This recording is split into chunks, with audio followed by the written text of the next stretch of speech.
मैंने तुम सबके अंदर स्वर्ण सिल्क की कीड़ा गू लगा दिया है। अगर तुम जीवित रहना चाहते हो तो जैसा मैं कहूंगा वैसा करो। अगर मेरी बात नहीं मानोगे तो मैं तुम्हारी मौत भी बदतर कर दूंगा।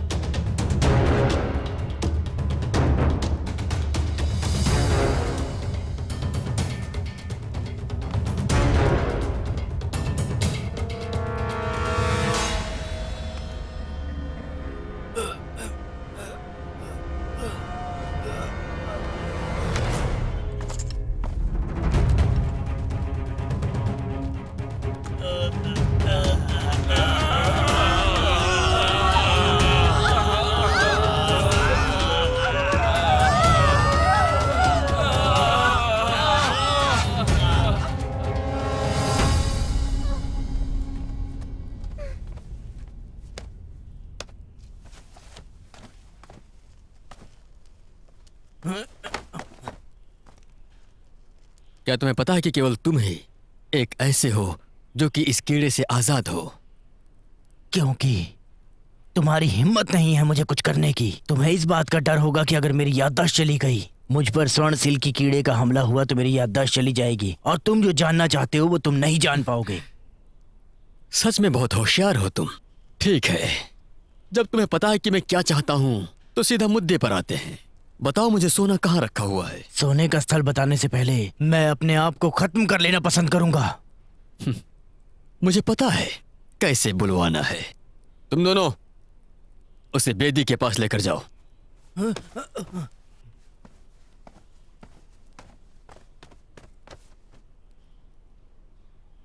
ओह, मैं तो भूल गया, तुम्हारी याददाश्त तो खत्म हो गई। बेशक तुम नहीं जानते हो कि बेदी कहाँ है। चलो मेरे साथ।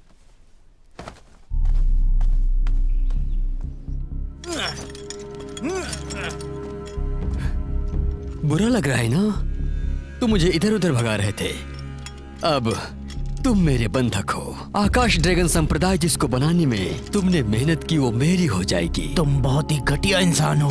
बेवकूफ, लगता है तुम कभी अपनी थाली में झांक कर देखते नहीं। तुम गू का इस्तेमाल उन्हें वश में करने के लिए कर रहे हो, लेकिन क्या तुम उन्हें हमेशा के लिए वश में कर पाओगे? प्यार से कह रहा हूँ, रिहा कर दो, फिर मैं तुम्हारे सारे गुनाह माफ कर दूंगा और तुम्हारी जिंदगी बख्श दूंगा। नहीं तो मैं तुम्हारे टुकड़े टुकड़े कर दूंगा। अगर मैं इस खतरे से बाहर निकल गया तो। सोना कहाँ है?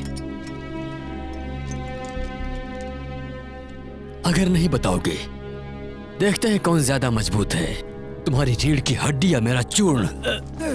इसका मुंह खोलो।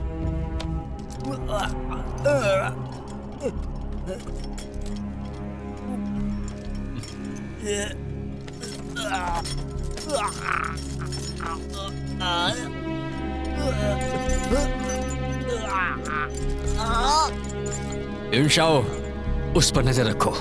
जैसे वो जागता है तुरंत बताओ मुझे। जी, बाकी सब मेरे साथ आओ।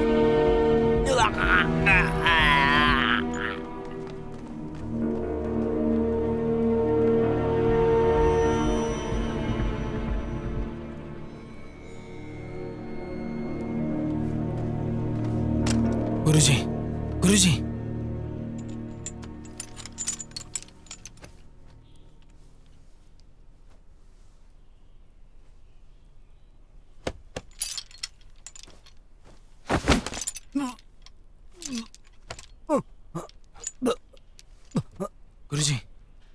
गुरुजी, ये मैं हूं।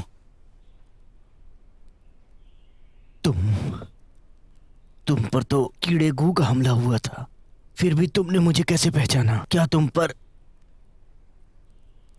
उस स्वर्ण सिल की कीड़े गू का असर नहीं हुआ? बताओ मुझे। जैसे ही हमला हुआ मैंने वो जहर नाशक ले लिया, इसीलिए मुझ पर असर नहीं हुआ। गुरुजी, आपके और वैद्य के बीच में कोई कहानी है क्या? वैद्य देव मिश्रा वो औषधि महागुरु है। वो कुछ वर्ष पहले आकाश ड्रैगन संप्रदाय का पुरोहित बन गया था, मगर एक समय पर आकर उसके व्यक्तित्व में बदलाव आया। उसने गुप्त रूप से जहर बना लिया। वो मार्शल आर्टिस्ट की दुनिया पे राज करना चाहता था। उसने वो जहर साधारण लोगों पर आजमाया। जब मुझे ये पता चला तो वो भाग गया। मैंने कुछ लोगों को उसे वापस लाने के लिए भेजा, लेकिन नहीं पता था कि तुम्हारा काला बाघ संप्रदाय उसकी रक्षा करेगा। इसलिए ये भयानक वारदात हुई। मैं झूठ के बहकावे में आ गया था कि आप उसके साथ मिले हुए हैं, इसलिए मैंने आप पर आक्रामक रवैया अपनाया। मैंने तुम्हें वैद्य देव मिश्रा को पकड़कर लाने और बंधकों को छुड़ाने की बात कही थी। मुझे नहीं पता था वो तुम्हारा इस्तेमाल करेगा, हम पर नियंत्रण करने के लिए ऐसा तरीका ढूंढेगा। इसलिए वो आकाश ड्रैगन संप्रदाय को जानते हैं, वो उनके साथीदार हैं। गुरुजी, मैं आपके शरीर में जहर को रोक तो नहीं सकता, लेकिन मैंने उसके प्रभाव को पूरी तरह रोक दिया है। थोड़ी देर बर्दाश्त कीजिए, मैं देखता हूं अगर मैं वो विष नाशक चोरी कर पाया वैद्य मिश्रा से।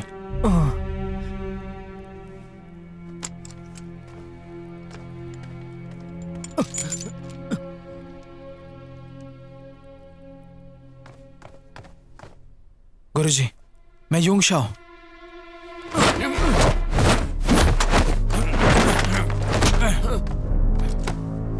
गुरुजी, आइए।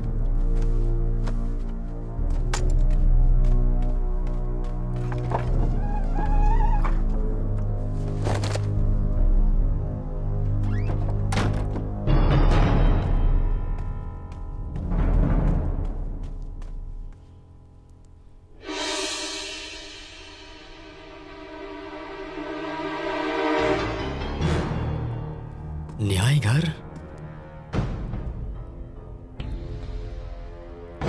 तुम दोनों एक एक पलटन लेकर जाओ और पता करो सोना कहाँ है। जी।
कौन हो?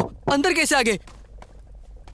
अगर तुम्हें जिंदा रहना है तो वो दवाई मुझे दो। वो दवाई तुम्हें कैसे दे सकता हूं मैं? अभी तक तो उसे मैंने बनाया भी नहीं सही से। वैद्य मिशाओ, ऐसा बिल्कुल मत सोचना कि तुम झूठ बोल के बच जाओगे। तुमने सबको कैद करके रखा है। मैं तुम्हें कह रहा हूं, या तो मुझे वो दवाई दो या फिर मर जाओ। रुको, तुम तो काला बाग के हो ना? तो तुम अभी नाटक कर रहे हो कि तुम मुझे जानते नहीं। ओह, मुझे याद आ गया, तुम सही हो। हाँ, तुम हे जेतियन के शिष्य हो ना? पिंजाओ। एक बार तुम हे जेतियन के साथ में मुझसे मिलने वसंत घाटी आए थे। अरे हाँ, याद आया, सही कहा ना? पागलों की तरह बर्ताव मत करो। वो दवाई दो मुझे या फिर मारे जाओगे। ठीक है, मुझसे लेकर चले जाओ। लगता है तुम मुझे वैद्य देव मियोक्सिन समझ लिया है। वैद्य मियोक्सिन? अरे हाँ, और क्या, जंगली पत्थर का प्रभारी है वो। और अफवाह यह है कि उसकी औषधि कौशल भी उतनी ही अच्छी है जितनी कि मेरी, मगर वो निर्दयी और क्रूर है।